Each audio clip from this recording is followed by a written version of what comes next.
And the last 20 years, I guess, 15 years, ada seperti ada lomba untuk funding. Yes. Orang bikin startup untuk funding, bukan untuk solve problems atau bikin sesuatu yang benar-benar penting buat masyarakat. So buat aku that was just mind blowing. Doesn't make any sense.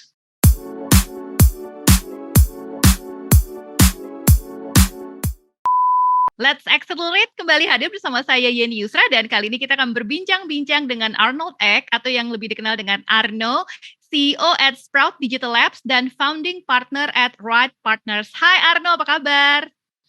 Baik-baik saja, thank you ya. It's an honor for me to meet you finally. Iya. The famous serial entrepreneur. Wah, itu ya bikin malu aja sih.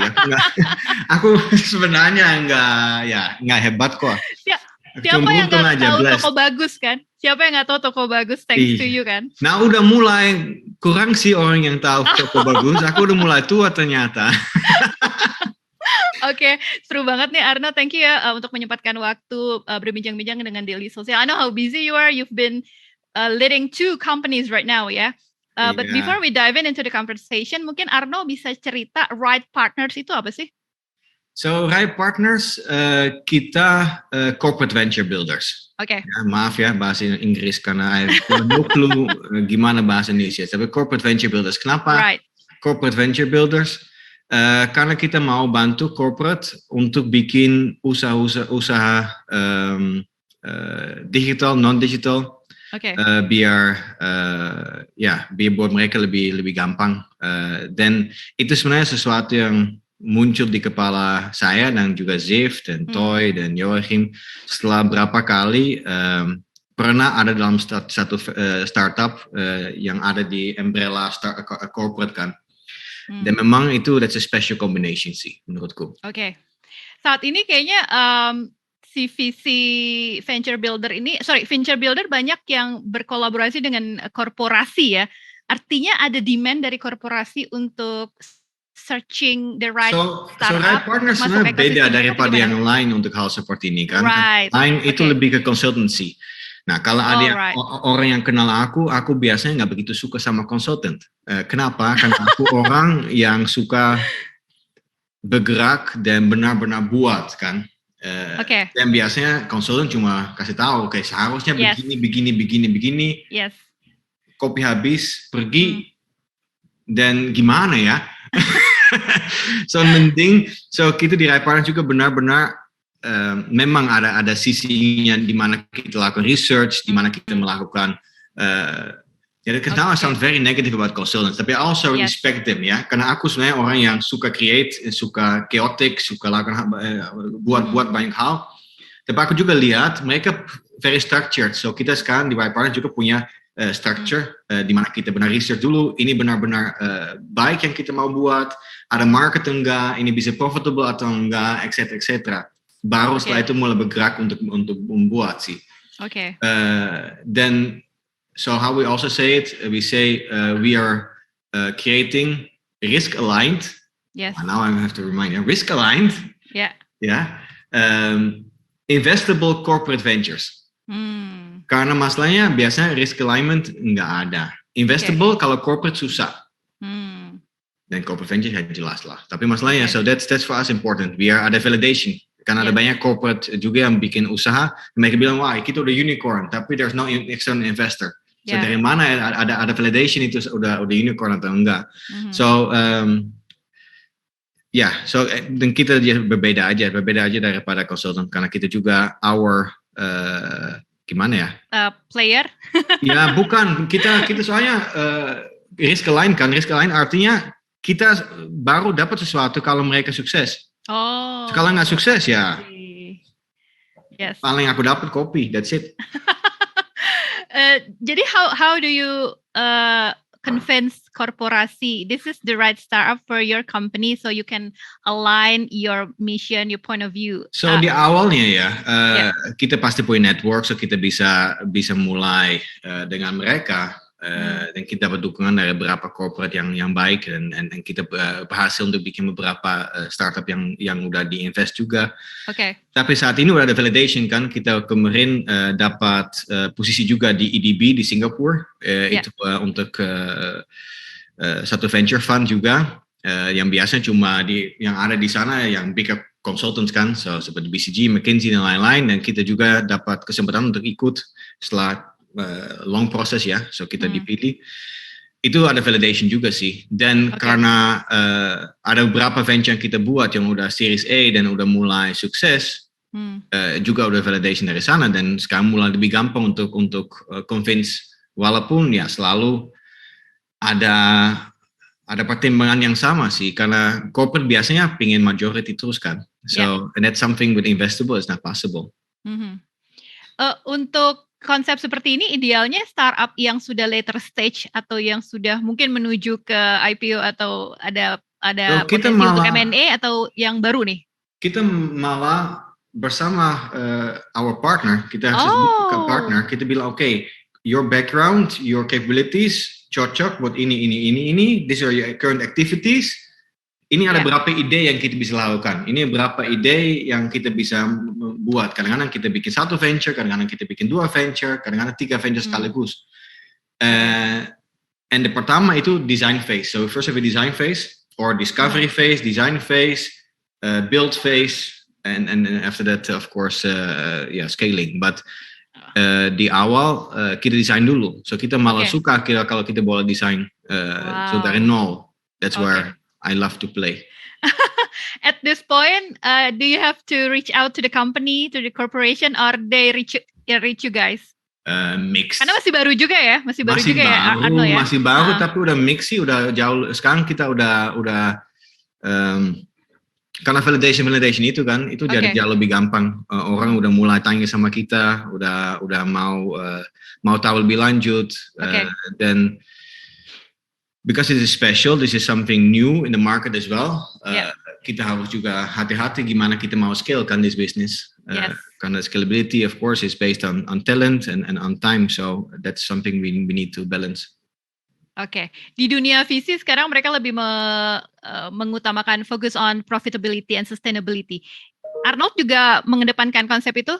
Atau mungkin growth? Seperti itu soalnya. So I'm so happy. Akhirnya dunia balik ke apa namanya?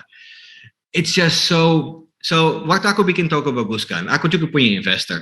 Dan mereka selalu menawarkan aku uang lebih banyak. Aku sering bilang nggak mau. Top up ya? Aku nggak mau karena belum tentu aku bisa bikin $1 menilai jadi $2. Buat apa aku lakukan itu? Kalau itu malah aku rugi, buat apa aku terima uangmu? And the last 20 years, I guess, 15 years, ada seperti ada lomba untuk funding. Orang bikin startup untuk funding, bukan untuk solve problems atau bikin sesuatu yang benar-benar penting buat masyarakat. So buat aku, that was just mind-blowing. Doesn't make any sense. So saat ini, then people ask us, we only want to do invest in profitable businesses or proper businesses. Memang that's how you build a business kan. And that's also, I think, karena saat ini there's not a digital company anymore. There's a company you build. Digital is already part of the whole package anyway. Nggak ada perusahaan yang tidak punya digital lagi.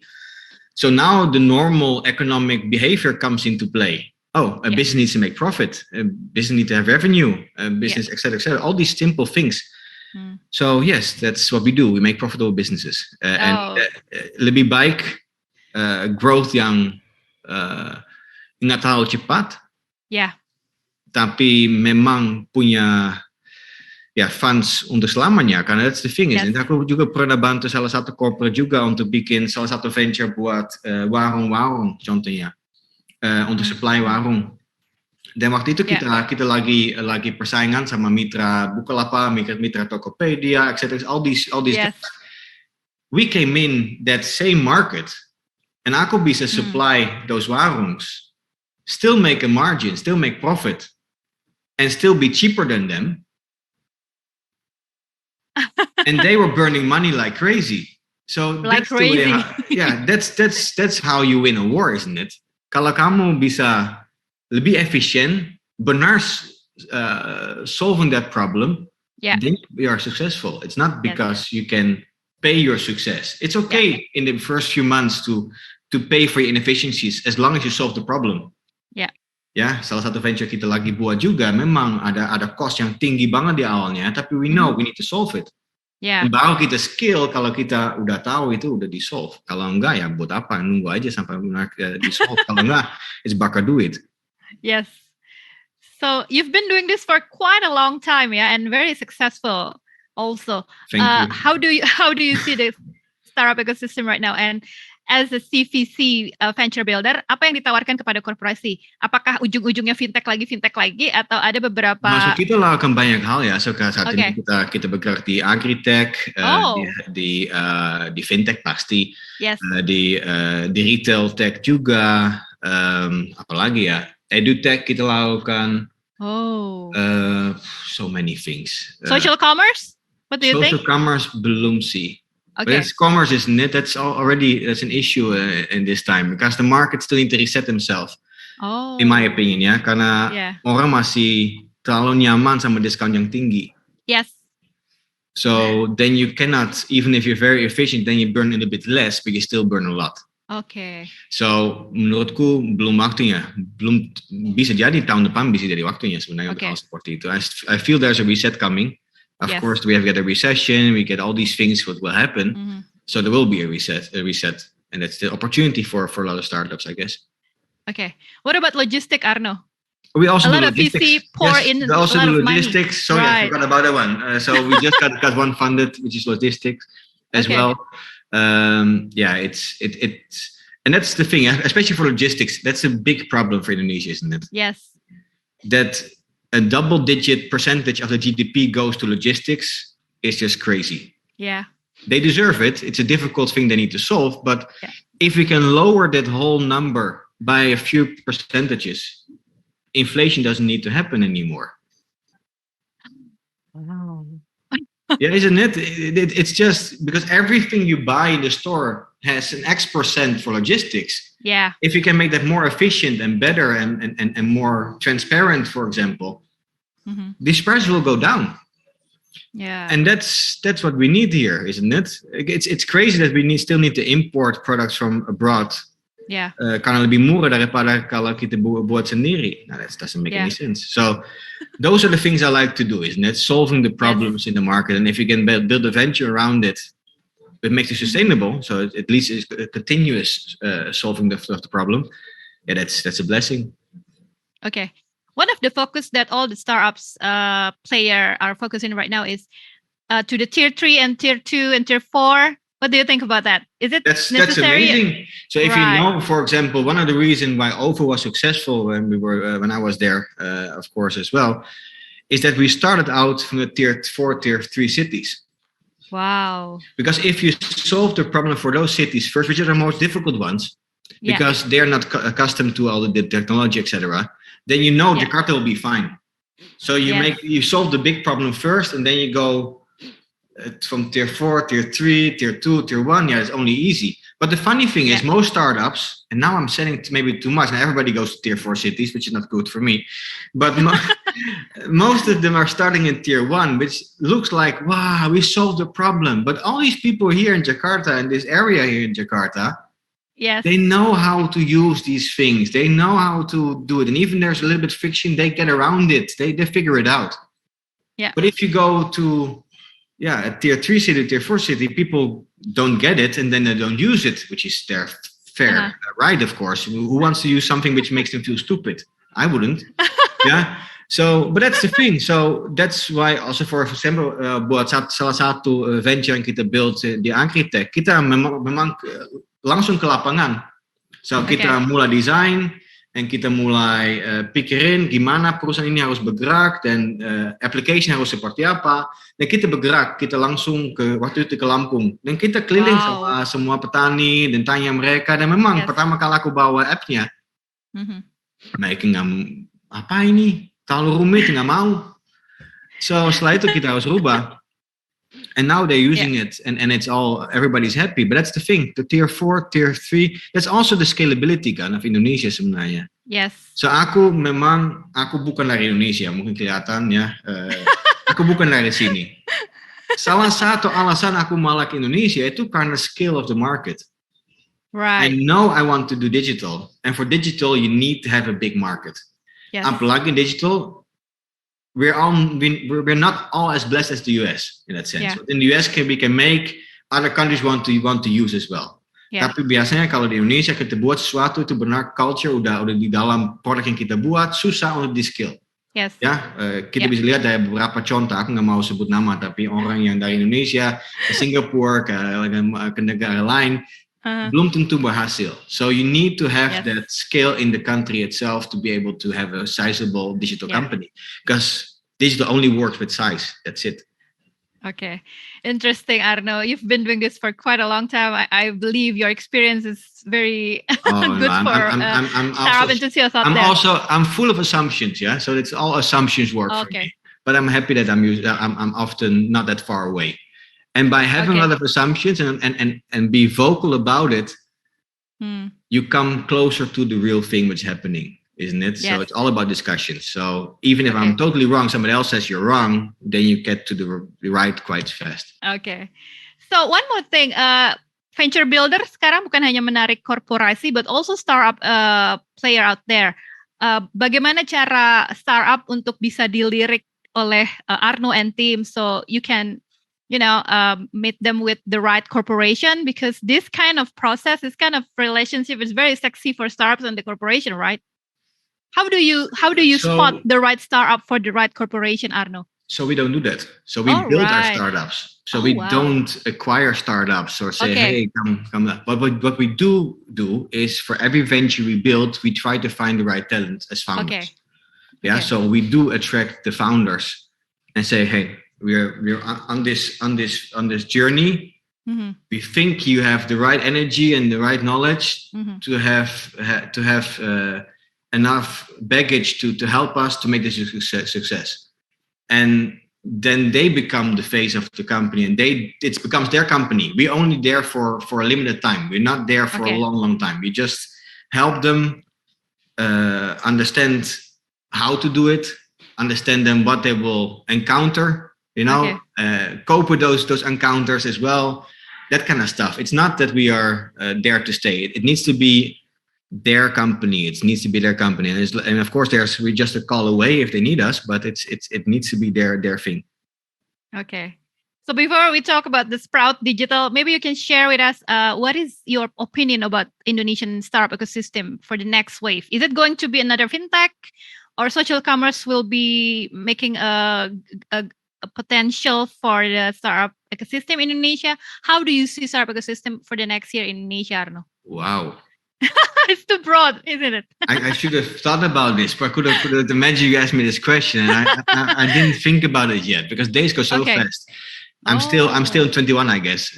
I didn't make the change yet, but again, it is. I don't think there needs to be something real. What I think is that it's going to be something which is going to be reinvention of what was already there. Okay. Yeah, I think, because that's something that people forget, isn't it? All these successful companies paid the price for their success. They had to educate the market, and they had to pay a lot of money to do that. Yes. I still love that moment when Shopee came in. When Shopee came in and boom, number 2. Now, there you go. It's not always about being long in business. It's just the right time. They came in just the right time, not that much money necessary to get to number 2 spot. Yeah, that's something which, and I think that will happen again in the next year, because there will be stress in the market. People will get laid off. The funding will be difficult for these companies because they're not profitable. Yes. And then there's space for profitable companies, and then there's no need to be anything special. Of course, I can say health tech will be it, or carbon emission, agri-tech, that kind of stuff. Yeah, we will all do it anyway, but it's not. Yes. There are too many colors to choose from currently, I guess. Okay. Interesting. It's so refreshing hearing from your point of view. So talk to me about Sprout Digital Labs. What is it, Arnold? Is it your baby? Your current baby? No, again, I have Wright Partners and Sprout, which are both my babies. But again, what Sprout Digital Labs enables me to do is that I can be more hands-on in the early stage, isn't it? So again, I started Sprout more to helping out some companies to build stuff, and advise them on product. Okay. But now more and more, Sprout becomes an arm that can help ventures as well, which are built by Wright Partners, to not lose time. So we can help. We have a team here of amazing engineers, amazing people here who can help before we hire the full team on the venture. They can already start running. So then we just need to replace myself, which is great. That's what I always want to do. I want to replace myself as soon as possible. But at least we don't lose time. So we can build those MVPs. We can build those the POCs. We can do the testing with real products, not with just some paper or whatever, which you also can do, by the way. But most of the time, we prefer to build something, and get it out. And then, for example, for another now a fintech venture we're doing, and I cannot say any names, sorry, because it's all confidential. But we are doing the whole product and marketing and all these things we do for this venture because they're not ready yet. Because the corporate is a foreign corporate. They need to get themselves ready to go into the Indonesian market. Yeah, that takes a year. Then else you will be a year late. Now we can already start running, get that additional traction, get the users on board. And then as soon as they're ready, we can just switch. Yeah. Are you focusing on the tech company that based on tech or non-tech also okay with you guys? Everything we do. Because it's all, again, what I said, it's every company needs digital these days, isn't it? It's not something special anymore. It's just if you don't use it, you miss out on a lot of efficiency, which everybody is targeting now. So that's important. Okay. But yes, I usually take responsibility for product and tech. Yeah, from my background, and that's what I like to do because I feel like anyway with product you are involved in everything anyway, commercial, finance, etc. Everything is part of product, in my opinion. Okay. So that gives me enough stuff to do. But yeah, we usually are mixed, isn't it? So we have part who are focused on the product and the tech, and we have a part which is commercial. Okay. So what differentiates between Wright Partners and Sprout Digital Labs? The line is blurring these days. Right? Yes. It's similar. But that's the thing. No, but the thing is, and that's what I believe in. Nothing happens without a reason. Oh. Yeah, I started Sprout more as a random thing. It should be small. I wanted a small company so I could, slow down a little bit. Okay. Didn't work out. 8 people became 14 people, 14 people became 20 people, and now we are at 55, and it's still growing.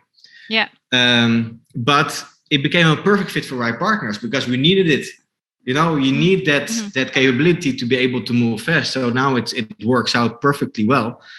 And that's great. And I can still support other startups. I can still support smaller companies as well with Sprout and still give them that same advantage as well, that they can go fast as well. Again, that was my reasoning behind Sprout, to be honest, to make the competition fair again, because I felt like sometimes I was working so much with corporates before, before Wright Partners, before Sprout, I was helping Cinemas, I was helping Lippo. Yeah. And then I always felt like I'm cheating here. It's like playing a video game with all the cheat codes available to you. You cannot lose. Yeah, I always told my teams before, you cannot lose. You can only lose in that. But, you can only lose, you cannot win, because winning is already standard, because all is available. Usually a startup has an issue with funding. Corporate has no issue with funding. User base, you get it for free in the beginning. So it's so easy. And that's then when I felt, okay, now let's help those other companies also to compete a little bit. And that's why I started Sprout. But now, it ends up being all the same in the end.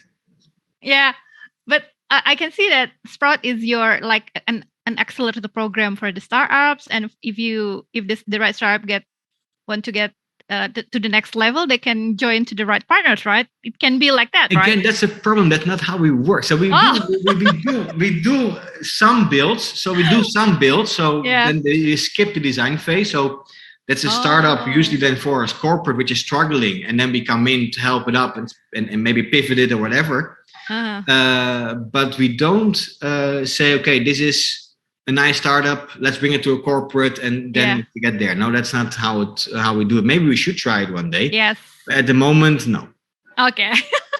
But it's very interesting because there's so many company locals and foreign doing this kind of thing that you guys are doing, building something from scratch and integrate it with the corporation. Is it something that we will see in the next year? Venture builder like you guys? Really? I hope so. I think it's nice to hear that people think what we're doing makes sense and it works. Yes. So that's and then I'm not afraid that there will be other people because the market is big enough. It's fine. Okay. And they will not have me, and they will not have Ziv, and they will not have Toy, and not have Joachim. So it's all fine.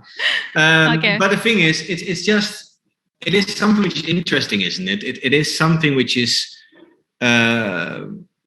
necessary for everybody. You know, all the ventures we're building is to solve problems in the end. So that will in the end make things cheaper for everybody. So everybody should be happy about it. It's not that it is just that corporates have just more power to do it faster in that sense, because they can help you get that. But for example, with the edutech we have in Malaysia, for example, because we don't only do Indonesia, we do Singapore, we do Malaysia. We do Thailand, we do some China as well now. We just opened up in Europe as well. So we were getting bigger quite fast. But for example, we do edutech as well to help, for example, kids get better education, for example, you know, and making sure that they use the proper tools and we give them the proper tools. But that was a pivot because we thought we made it for the kids, but it ended up being for teachers. Because the teachers didn't have the right material and didn't have the right way to educate in a new digital way, you know, because of COVID, there was a lot of, school from home in that sense, isn't it? And that's made it very difficult for teachers to do stuff. So there will always be things to solve and make ventures for. Okay. Thank you so much, Arnold, for your insight and information about all your products and new baby. Hopefully I can hear more updates from Sprout and also Wright Partners in the near future. Thank you so much, Arnold, for your time, and hopefully we can hear more updates from Sprout Digital Labs and also Wright Partners, okay? Thank you so much for having me, and hope to talk to you soon. Okay, thank you. Bye, Arnold. Bye.